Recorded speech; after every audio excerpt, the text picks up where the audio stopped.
But look, we feel good about where we are. We really do. I'm here to tell you tonight, we believe we're on track to win this election.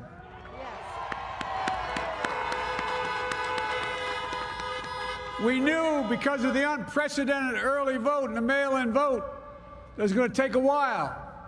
We're going to have to be patient until the hard work of tallying the votes is finished. And it ain't over till every vote is counted, every ballot is counted.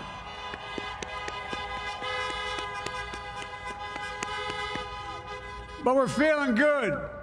We're feeling good about where we are. We believe one of the nets has suggested we've already won Arizona, but we're confident about Arizona. That's a turnaround. We also just called it for Minnesota, and we're still in the game in Georgia, although that's not one we expected.